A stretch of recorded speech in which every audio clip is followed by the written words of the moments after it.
जय जिनेन्द्र। पाठशाला का यह कार्यक्रम श्री दिगंबर जैन श्रवण संस्कृति संस्थान सांगानेर में फिल्माया जा रहा है।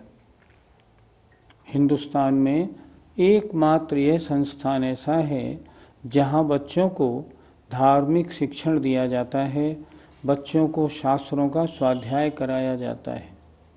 हम यहाँ इस समय 150 बच्चों को छात्रावास में रखे हैं और ये यहाँ से शास्त्री, आचार्य, बीएड, एमएड और पीएचडी करके सब जगह चले जाते हैं।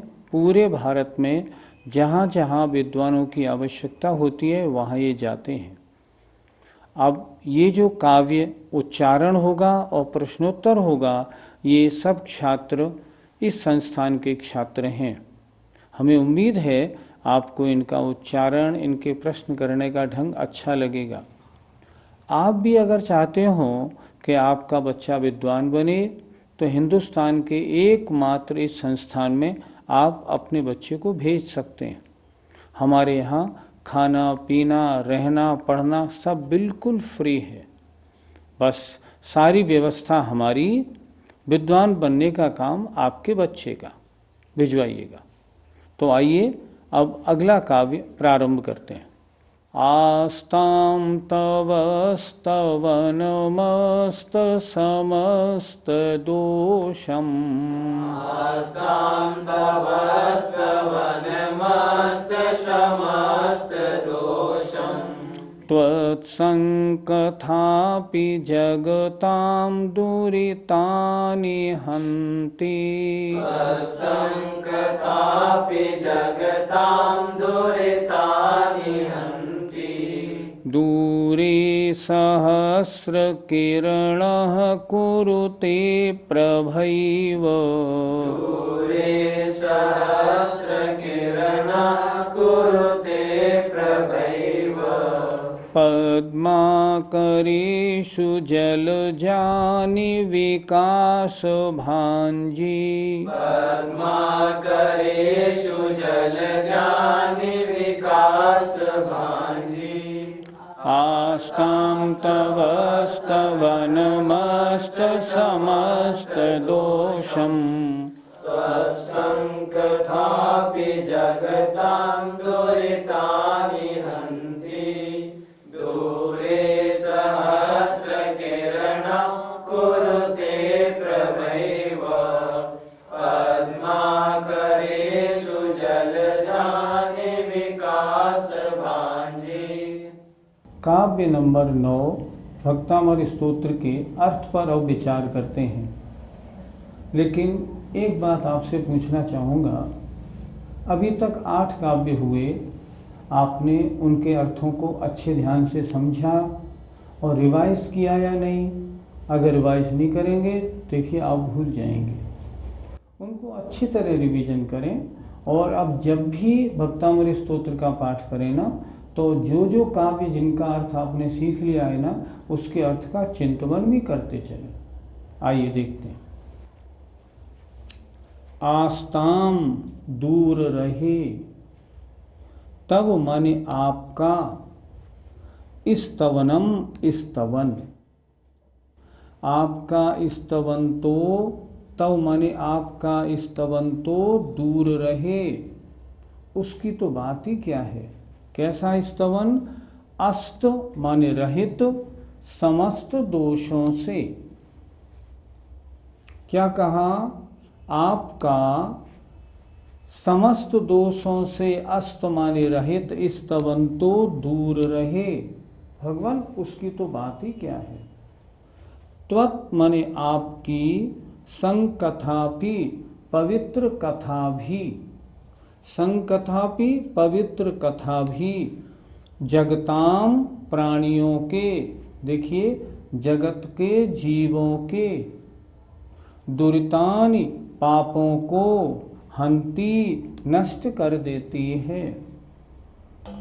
भगवान, जो आपका स्तवन करेगा उसके तो पापों का नाश होगा ही होगा, लेकिन उसको छोड़ें, अगर कोई स्तवन न कर सके और आपकी पवित्र कथा ही करे तो भी, लिखा ना, आपकी कथा भी प्राणियों के पापों को नष्ट कर देती है।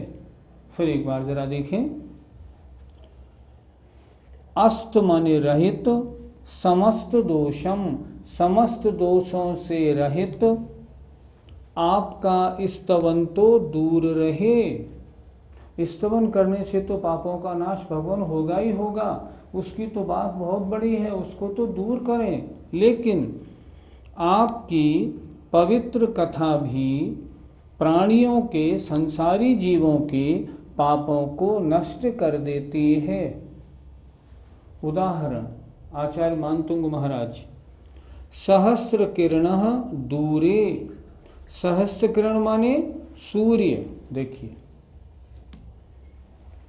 सहस्र किरणः दूरे, सूर्य दूर रहे, अर्थात सूर्य की तो बात ही क्या है, प्रभा एव, उसकी चमक ही, मतलब उसके पौ फटने से पहले ही क्या होता है, पद्माकरेषु, वह चमक प्रभा ही तालाबों में जलजानी कमलों को विकास भांजी माने विकसित कर देती है।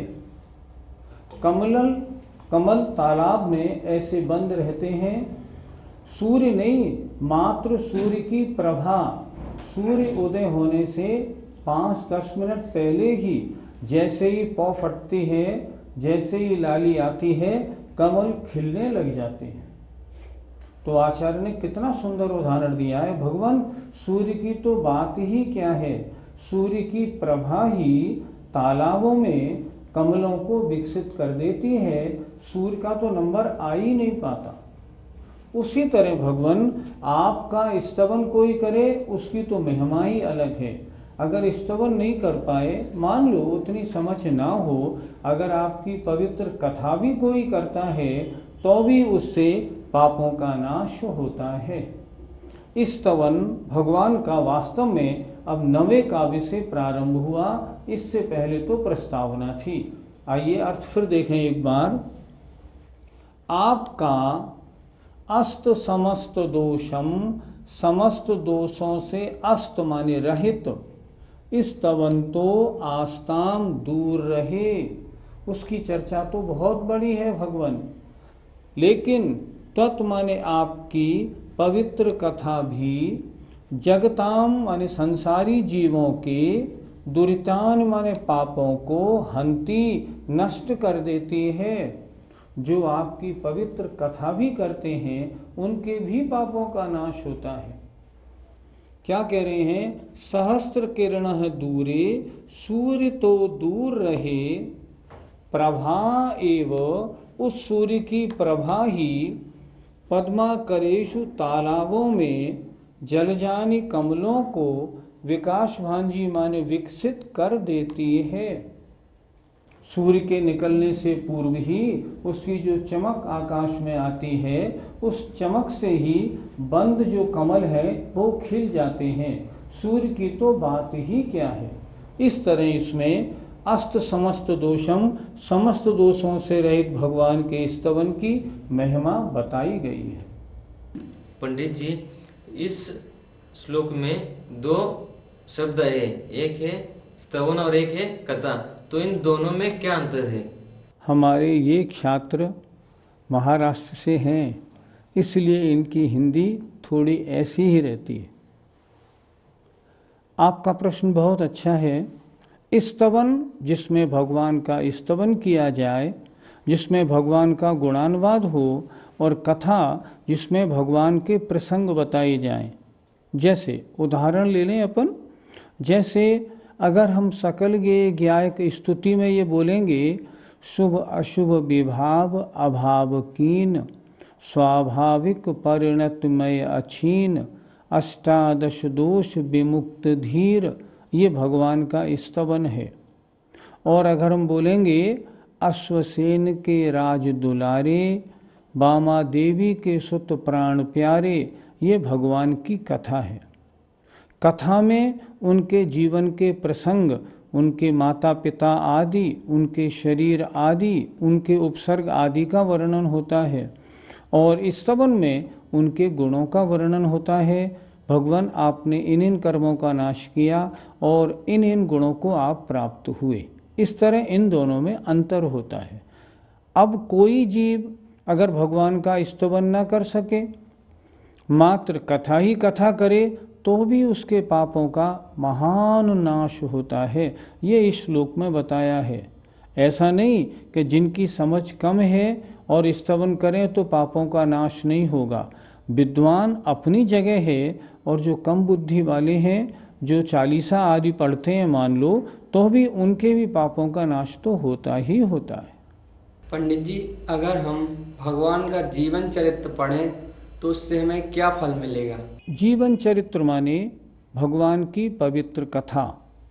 तो इस काव्य में स्पष्ट तो है, त्वत्संकथापि, आपकी पवित्र कथा भी प्राणियों के पापों को नष्ट करती है। अगर आप भगवान का जीवन चरित्र पढ़ते हैं ना, मान लीजिए 24 पुराण वगैरह पढ़ते हैं, तो भी पापों का नाश होता है, उससे भी निर्जरा होती है। ये नहीं मात्र पुण्यबंध हो। स्पष्ट लिखा है, आपकी पवित्र कथा भी प्राणियों के पापों को नष्ट कर देती है।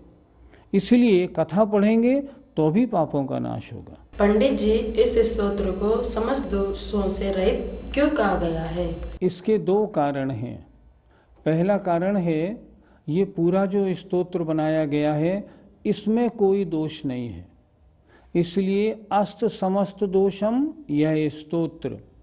दूसरी बात, इसमें जो भगवान का गुणानुवाद किया गया है वह भी निर्दोष गुणानुवाद है। कोई भी गुणानुवाद ऐसा नहीं जिससे रंच मात्र भी किसी मतलब अशुभ कषाय की कोई उत्पत्ति हो जाए। समस्त दोषों से रहित पूरा स्तवन भावों की विशुद्धि करने वाला है। इसलिए कहा अस्त समस्त दोषम तव स्तवनम, समस्त दोषों से रहित आपका स्तवन। 9वां काव्य पूरा हुआ।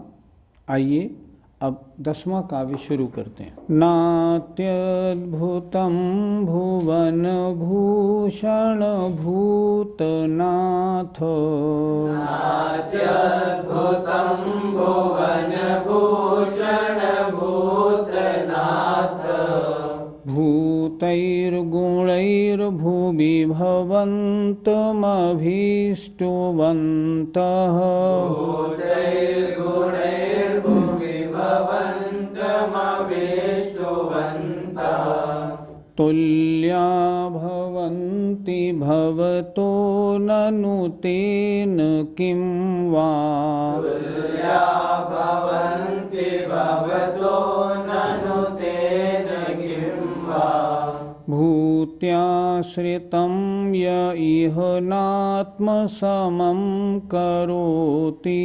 भूत्याश्रितं य इह नात्मसमं करोति, नात्यद्भुतं भुवन भूषण भूतनाथ, भूतैर्गुणैर्भुवि भवन्तमभीष्टवन्तः, तुल्या भवन्ति भवतो ननु तेन किं वा, भूत्याश्रितं य इह नात्मसमं करोति।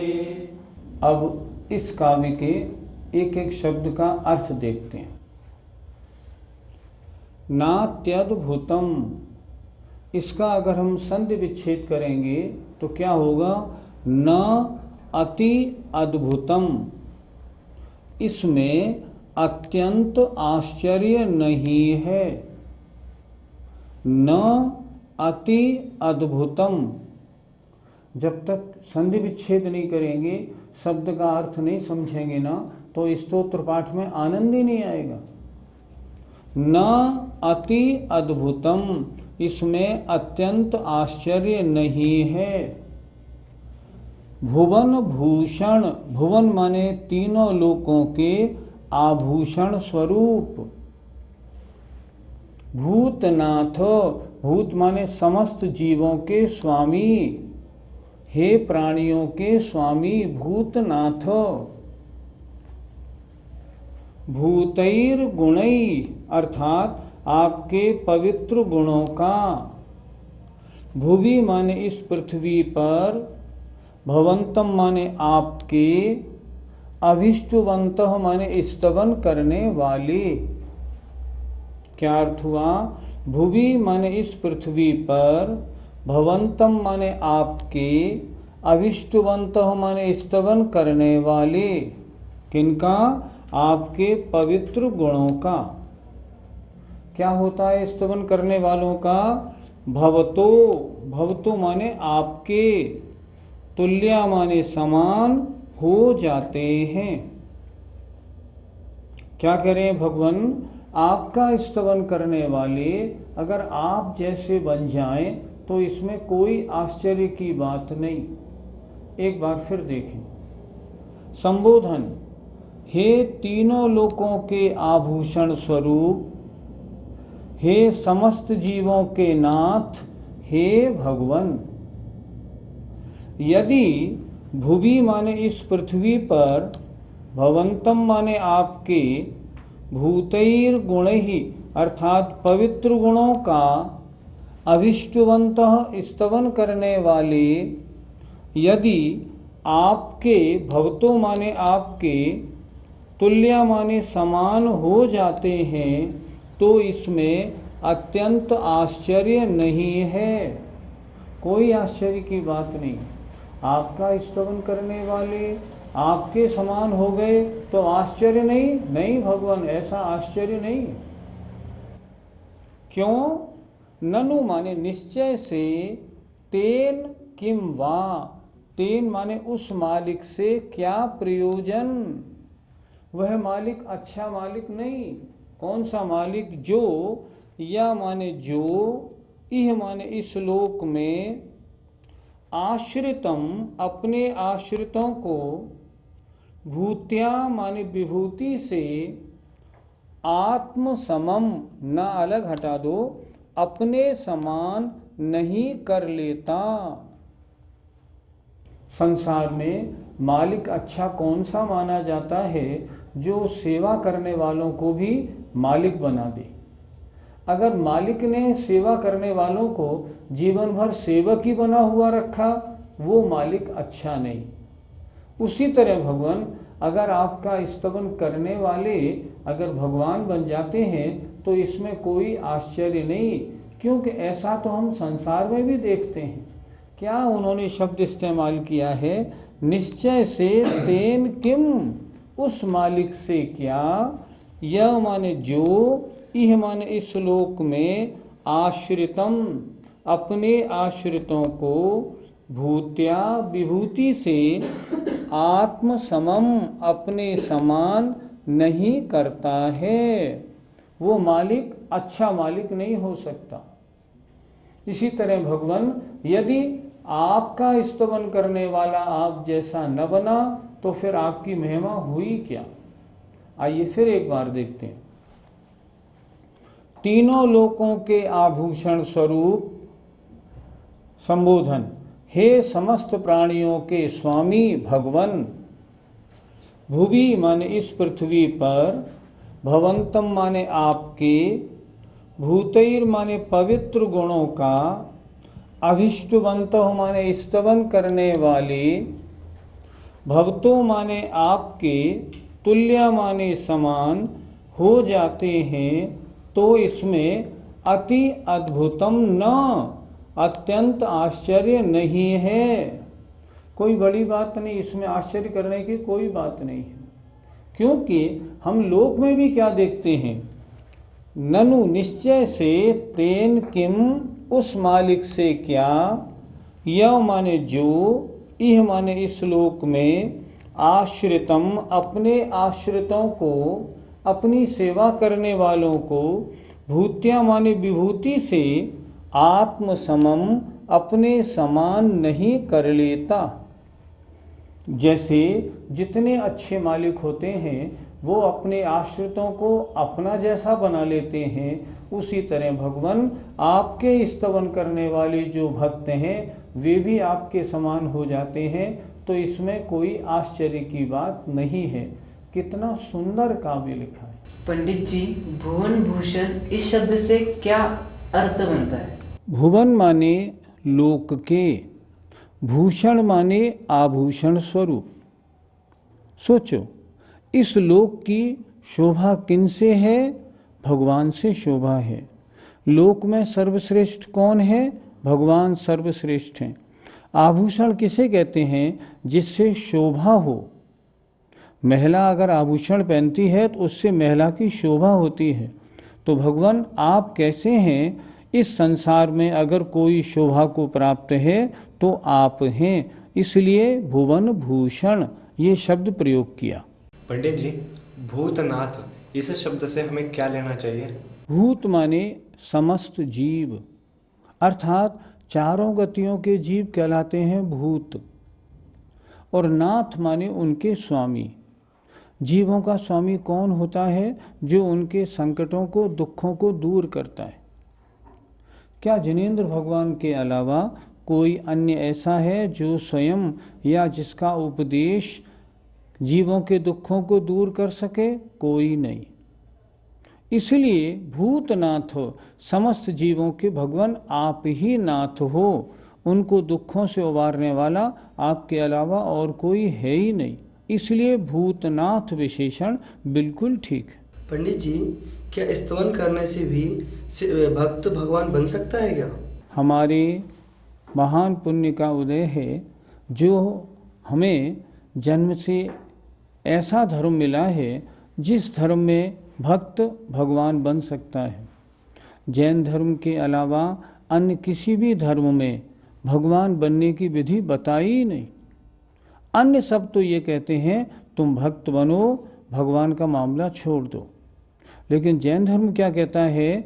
सभी जीव वास्तव में अगर देखा जाए द्रव्य दृष्टि से सब समान हैं। जिन्होंने तपश्चरण आदि के द्वारा कर्मों को नष्ट किया वे सिद्ध बन गए, और हर संसारी जीव भी अपनी अवस्थान द्रव्य क्षेत्र काल के अनुसार अगर तपश्चरण करे सब भगवान बन सकते हैं। यहाँ जो भगवान का स्तवन करता है 7 पुण्य का बंद करता है, और जल्दी से जल्दी 2-4 भवों में पुण्य के उदय के कारण मुनि दीक्षा धारण करके तपश्चरण करके वो भी मोक्ष को प्राप्त होता है। इसमें कोई बड़ी बात नहीं। जैन धर्म के अनुसार तो भगवान की भक्ति संसार को नष्ट करने वाली और मोक्ष को देने वाली है। पंडित जी, कुछ लोग कहते हैं कि भक्त नहीं भगवान बनेंगे, क्या उनका ये कहना ठीक है? उनका कहना कैसे ठीक हो सकता है? खुद सोचो, क्या बिना भगवान की भक्ति के कोई भगवान बन सकता है क्या? कभी नहीं बन सकता। पहले भक्ति होगी, पुण्य का उपार्जन होगा, तब तो भगवान बनेंगे। क्या कोई सद्गृहस्थ बने बिना क्या भगवान बन सकता है? पहले भगवान की पूजा स्वाध्याय ना करे भगवान बन जाए, ऐसा हो सकता है क्या? कभी नहीं हो सकता। ये तो ऐसा समझो कोई ये सोचे मैं पहले बेटा नहीं बनूंगा, मैं तो पहले बाप ही बनूंगा, ऐसा हो सकता है क्या? कभी नहीं हो सकता। पहले आपको बेटा बनना पड़ेगा, फिर बाप बनेंगे। उसी तरह पहले भक्त बने तब भगवान बन सकते हैं, अन्यथा नहीं। ये धारणा बिल्कुल ठीक नहीं है। पंडित जी, जरा ये भी बताएं कि भक्त से भगवान बनने का मार्ग क्या है? आप सभी छात्र जीवन भर याद रखना, क्योंकि हम सब भक्त हैं और हमें भगवान बनना है। भक्त से भगवान बनना है, पहले बोलो दासोहम। हे भगवान, मैं आपका भक्त हूँ, दास हूँ, आप मेरे मालिक हो। पहले भक्ति शुरू करो, इसके बाद फिर दूसरा होगा उदासोहम, अर्थात अब उसके उपरांत अब संसार से उदास वैराग्य आएगा। फिर उसके बाद क्या बनेगा? सोहम, भगवान निश्चय से जो आप हैं सो मैं हूँ। जब थोड़े और आगे बढ़ोगे ना, और जब ज्ञान आ जाएगा तब बनेगा सोहम। और उसके बाद जब शुद्धोपयोगी बन जाओगे तब क्या बोलोगे? अहम। बस मेरी आत्मा और उसमें लीनपना। ये मार्ग यही है। पहले दासोहम, भगवान आपका भक्त हूँ, फिर उदासोहम, मैं संसार से विरक्त होता हूँ क्योंकि संसार तो राग द्वेष से भरा हुआ है। उसके बाद सोहम, भगवान जो आप हैं वही मैं हूँ। अंतर कितना है? अंतर इतना है, वे विराग यहाँ राग वितान। भगवान आपने राग दोष को दूर कर दिया, मैं राग द्वेष में फंसा पड़ा हूँ, इतना अंतर है। वास्तव में स्वरूप की दृष्टि से हम और आप समान हैं। और जब उससे और आगे बढ़ते हैं तब शुद्धोपयोग में निर्विकल्प अवस्था में अहम, मैं शुद्ध चैतन्य चेतन स्वरूप हूँ। ये भक्त से भगवान बनने का सही मार्ग है। प्रारंभ कहाँ से हुआ? दासोहम से। इसलिए भक्ति करने से ही भगवान बन सकते। काव्य का सुंदर अर्थ आप सबने देखा। कभी आपके मन में ऐसा आता होगा, क्या भगवान कुछ करते हैं क्या? क्या वो ऐसा कर सकते हैं हमें भगवान बना दें? नहीं, जैन धर्म के अंदर भगवान कुछ नहीं करते, लेकिन भगवान की भक्ति करने वाला जो है ना, वो भगवान की भक्ति करके महान पुण्य पैदा करता है। महान पुण्यबंध होने के कारण उसको सारी अनुकूल व्यवस्थाएं मिलती हैं और धीरे धीरे वह राग द्वेष से रहित होकर मुनि पर्याय धारण कर और परम तपस्या द्वारा मोक्ष बन जाता है। हम अपने पुरुषार्थ से ही भगवान बनते हैं, भगवान हमें उठा के भगवान नहीं बना देते। कितने सुंदर काव्य हैं। हमें आशा है आज के दोनों काव्य आपको अच्छे लगे होंगे। स्तवन प्रारंभ हो गया है इस 9वें काव्य से। अब अगली बार 11 और 12वां काव्य आप ज़रूर देखिएगा। आइए, समय आपका हुआ। जय जिनेन्द्र।